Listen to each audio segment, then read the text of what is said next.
Hi, hello, welcome back to the class, everyone. So, today's lesson is program development.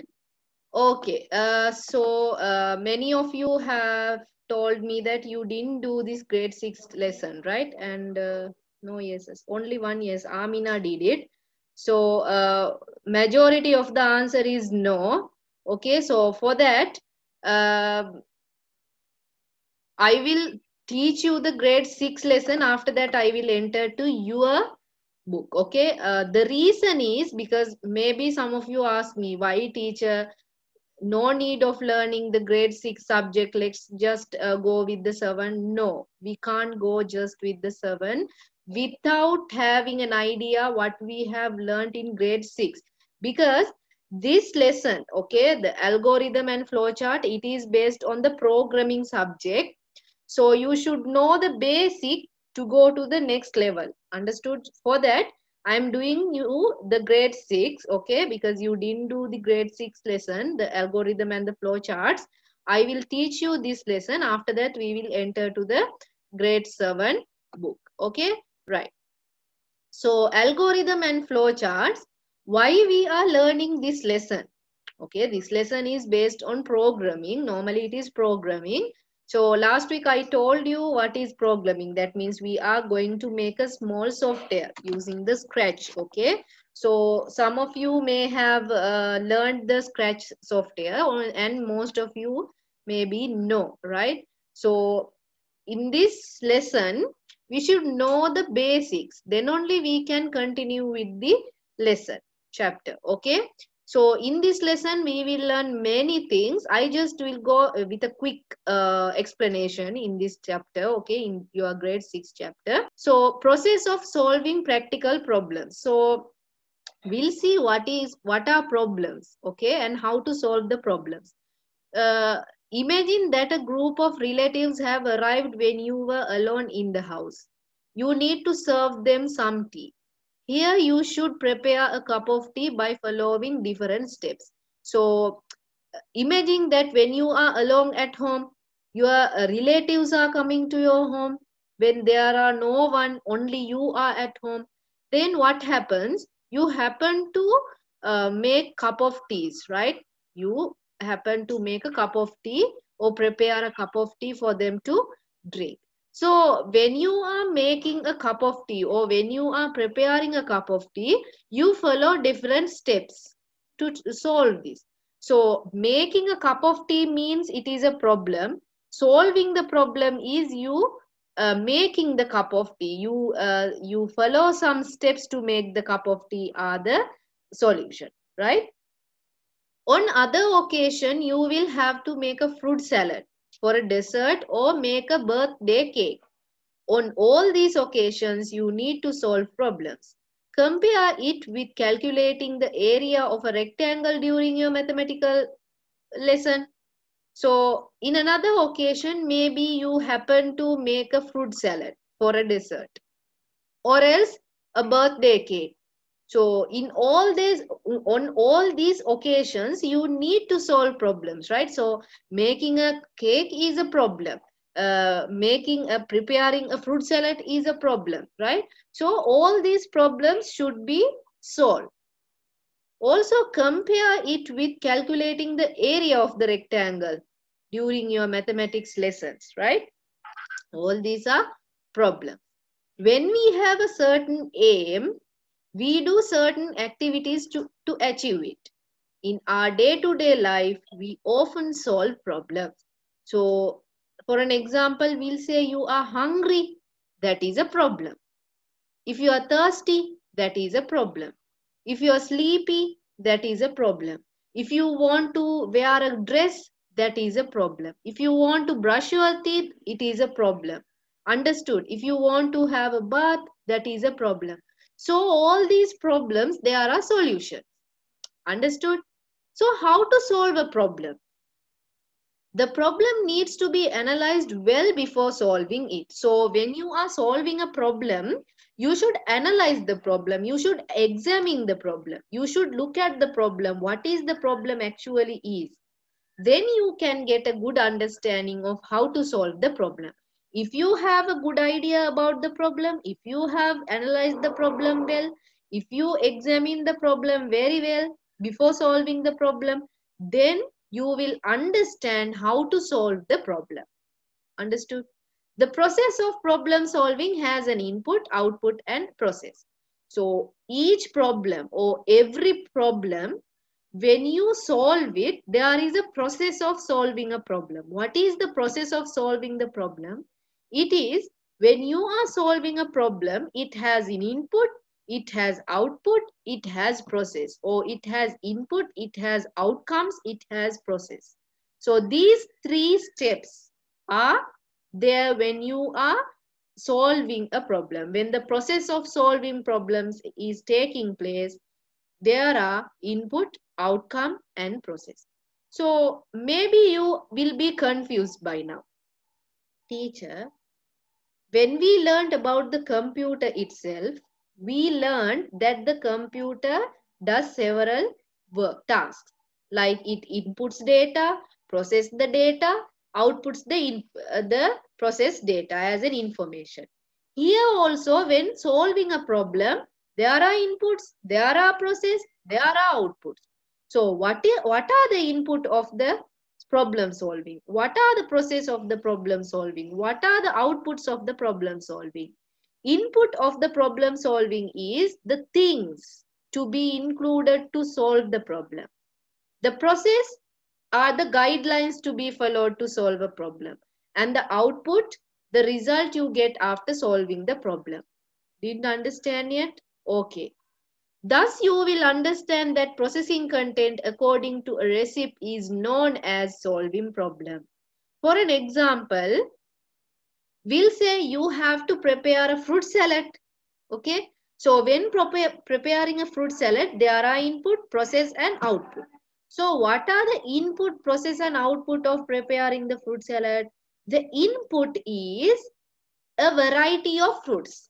Banana, apple, mango, orange, okay, and dates, okay, pomegranate, okay. All these things are the input for the fruit salad. So the things which we want to solve the problem, that is the input.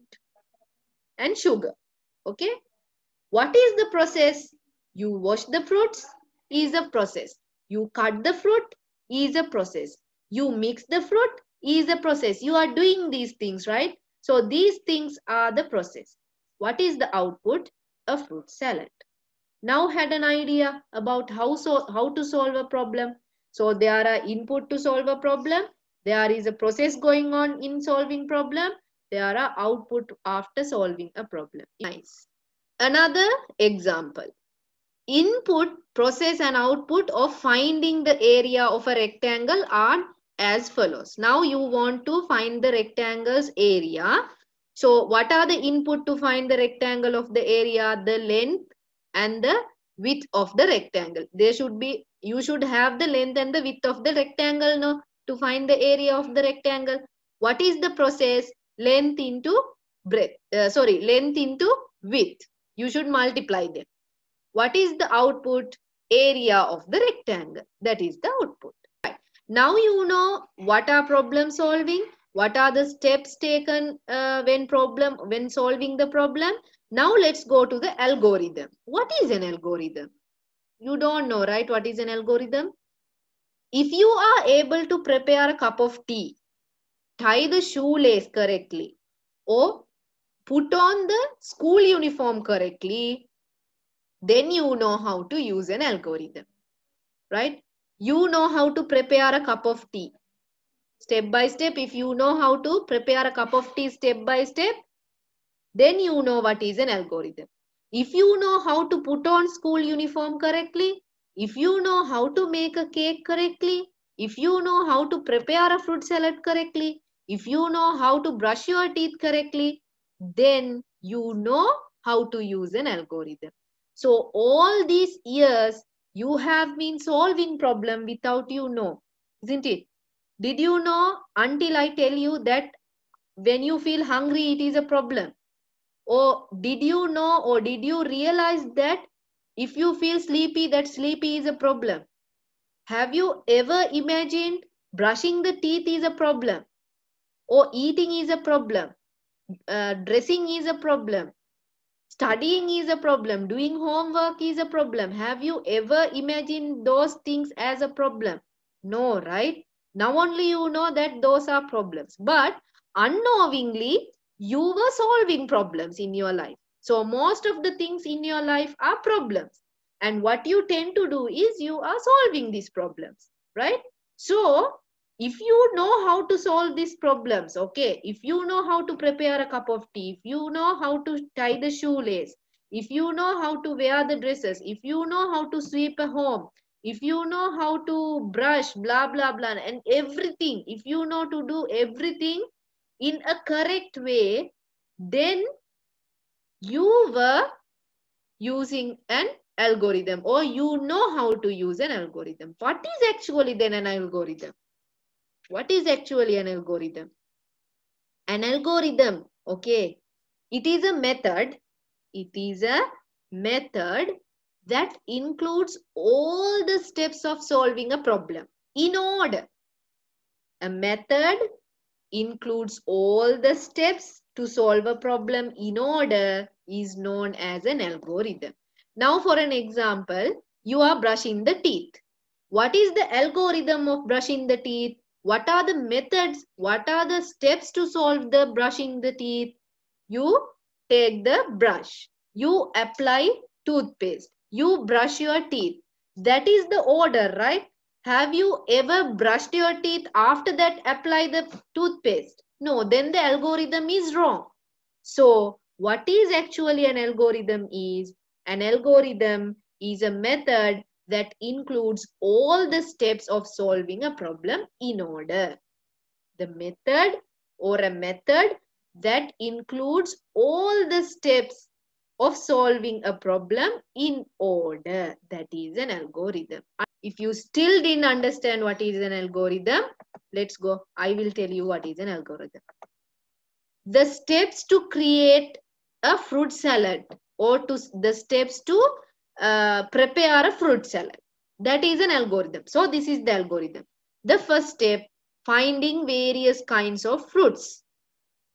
The first step. Step number 2, washing the fruits well.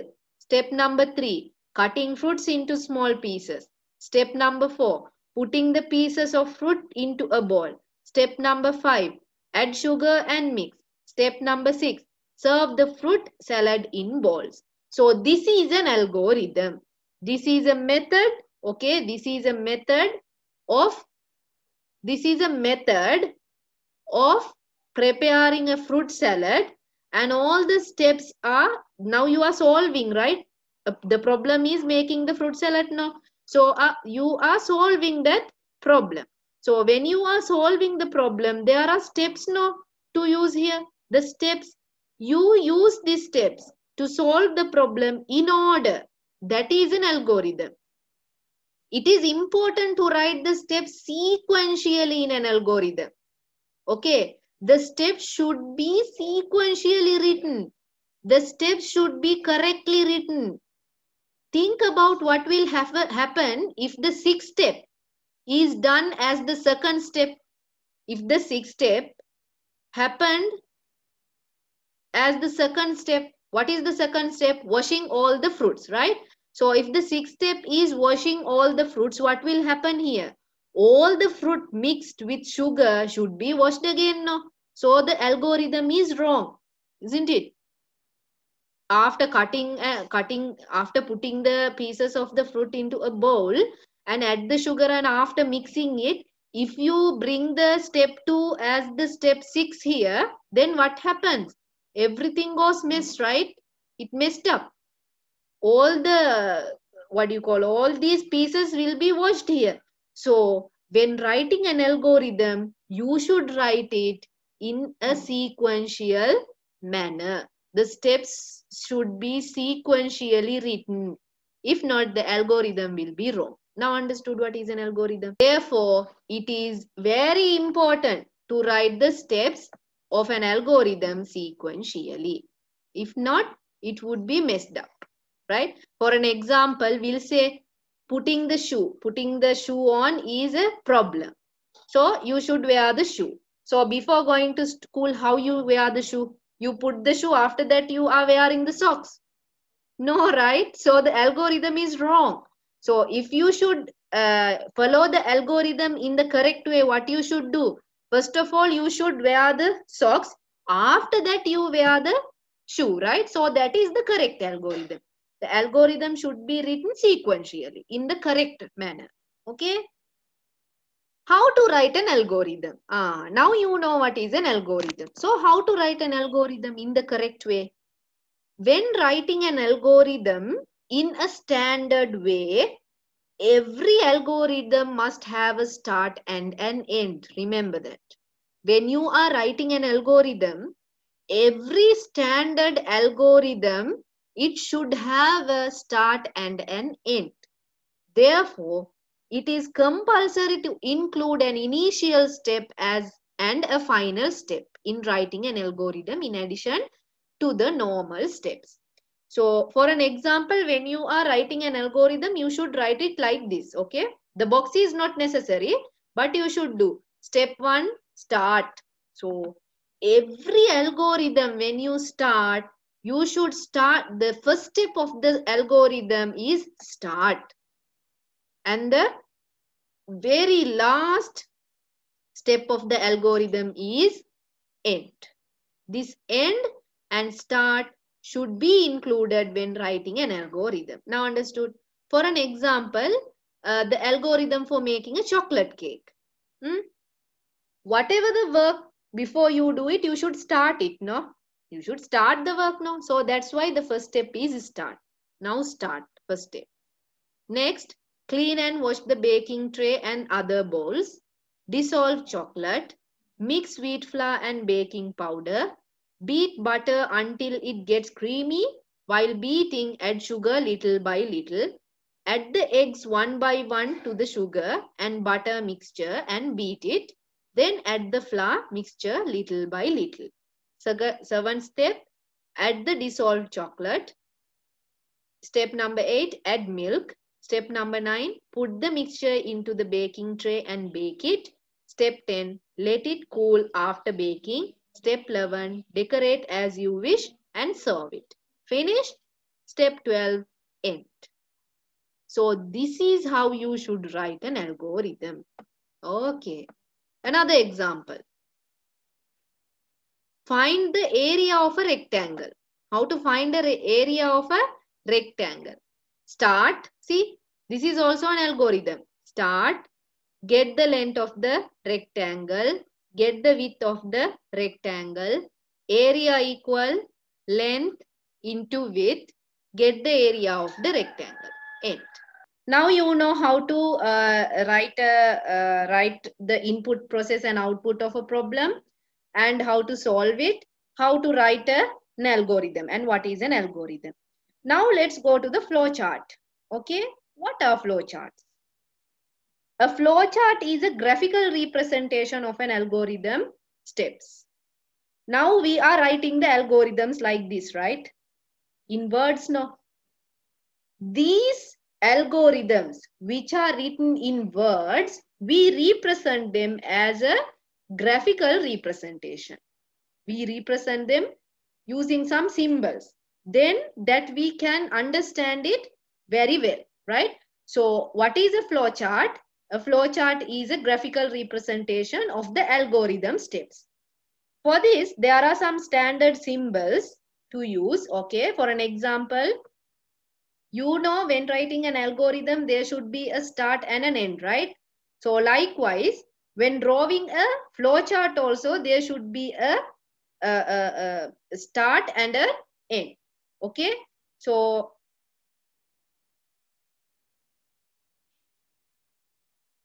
and so when you are drawing these symbols, okay, inside the symbol you should put what is that represents. Like if you are writing the start, if you are drawing the start, you should write inside that start. If you are drawing the end, you should write the end. So this this symbol is used to represent or to indicate the start and the end. This symbol is used to indicate the input and the output. And this symbol is used to indicate the action or the process. This one used to indicate an instant of decision making. If there are any decision making, okay, if there are two decisions like yes or no, so we use this symbol, and these arrows are used to indicate the direction of the flow, right? Didn't understand? I will tell you. Let's use this flow chart. Let's use these symbols to draw a flow chart on how to make a fruit salad. Again, okay. Now you know when you are solving the problem of the fruit salad, what are the input, process, and output? You know how to write an algorithm for the preparing the fruit salad. Now let's draw a flow chart on how to make a fruit salad. Very easy, okay? First of all, you should start. So you should draw this symbol and write down inside start. After starting, what are you going to do? You are going to input things, right? So what is the input? This is the symbol of the input. Getting various fruits. That is the input now. Next step, the arrow, wash fruits well. So this is a process. If we represent it with this symbol, it is a process. Wash the fruits. Next process, cut fruits into small pieces. Next process, put the fruit pieces into a bowl. Next process, add sugar and mix. After doing this, what is the next step? Serve the prepared fruit salad. That is a process. You are serving now. So that is an output. That is an output. Finished? Yes, finished. Then the end. Now we'll say you drew this one, but when you are drawing it in between, okay, you found that there is no place in your book to draw it next. So what you do, we'll say after drawing this cut fruits into small pieces process, you can't continue it down. So what can you do? Put the arrow in this side or in this side and continue drawing. And you can go up, you can come again, but you should use this arrow in the proper way. That's why we are using this arrow to show the flow of the data. Where the data is going, we are showing it through these arrows. Understood, everyone? If this is another flow chart. This is to find the area of the rectangle. So start, get the length of the rectangle is an input. Get the width of the rectangle is an input. Multiply length and width to obtain the area is the process. Find the area is the output. Then end, right? So that's it in your grade 6. Easy, right? So in grade 6, you learned what are problems, how to solve problems, what are the steps to solve the problems, the input, process, and output. And then we learned what is an algorithm, how to write an algorithm, and what is a flow chart, how to draw a flow chart. 7 things we learned. Now let's go to your book. Program development. Now you know the things, you know the basics, you know the problem solving, you know the meaning, the introduction of problem solving, you know how to solve a problem, you know what are the steps you should take to solve a problem, you know how to draw a flowchart, you know how to write an algorithm, and you know what is an algorithm. All the introduction you know that. Now let's enter to the grade 7 book. Program development. Now we are going to develop a program. So why we learned all these things in grade 7? To develop a program here. Now understood? Right. Composing the problems. What? Decomposing the problem. Sorry. Decomposing the problem. What is decomposing the problem? A problem can be simple or complex according to its nature. Okay.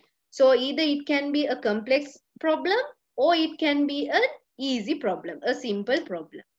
It is rather difficult to perceive and understand a complex problem when compared with a simple problem. Okay. When comparing with a simple problem, the complex problem is hard to understand. That is what meant here. It is essential to understand a problem thoroughly before going to solve it. So, when there is a problem, it is very essential, it is necessary, okay, it is essential to understand the problem very thoroughly, very deeply. You should understand the problem to solve it. So it will be easier to find a solution to a complex problem after decomposing it into small sub-problems. So here what we do, now simple problems is okay to solve, isn't it? Yes or no? Simple problems, when you are solving simple problems, it is easy to solve the simple problems. If it is a small problem, it is easy to, solve it. But when you are solving a complex problem, when you are solving a hard problem, it is not easy to solve it. For that, what we do, we decompose this problem. We separate these problems. We decompose them.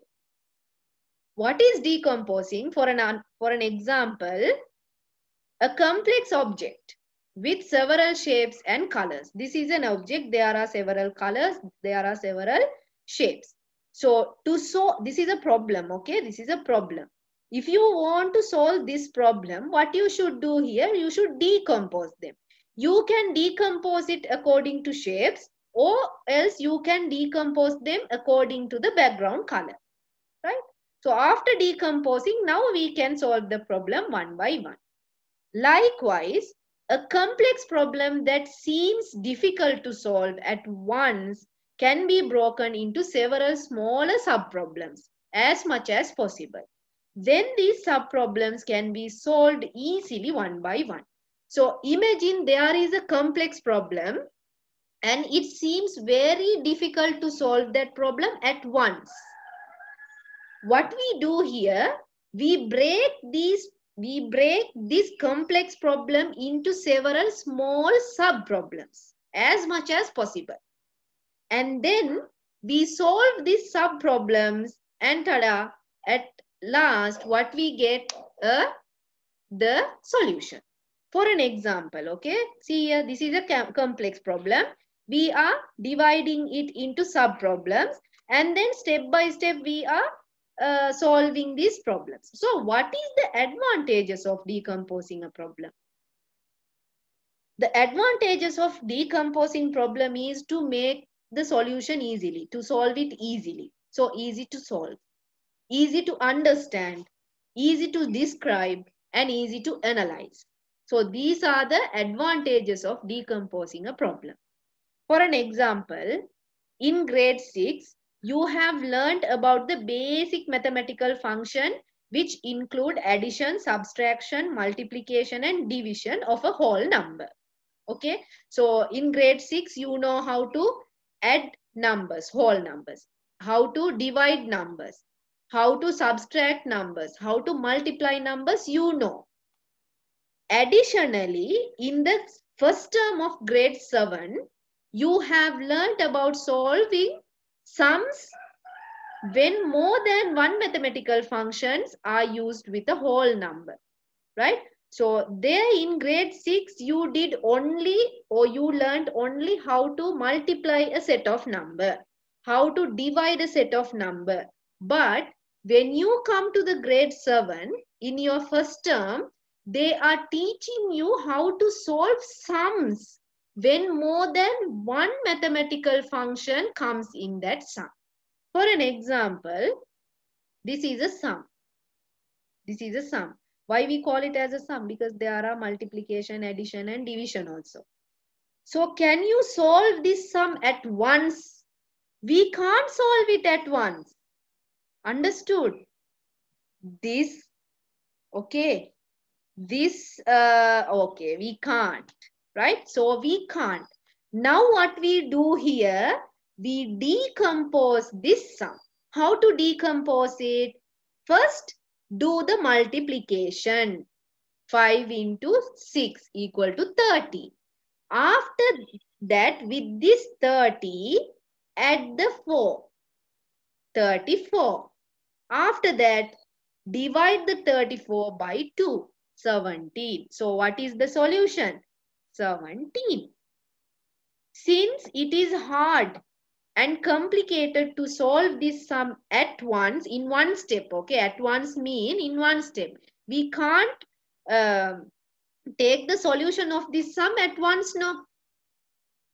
It would be simple and easy to find a solution after decomposing the sum into 3 sub-problems. So here it is divided into 3 sub-problems as multiplication, addition and division involved in the sum. The final solution can be reached easily by logically integrating the answer obtained in each sub-problem. So this is why we are decomposing the complicated problems to find the solution very easily and to make someone else understand the problem very easily and to analyze the problem very easily. For that, we are decomposing or we are breaking the problem into sub-problems and solve the problem. Understood, everyone? Hope everyone understood the lesson. Until we will meet again at the next class. Thank you for joining the class, everyone, and have a nice day.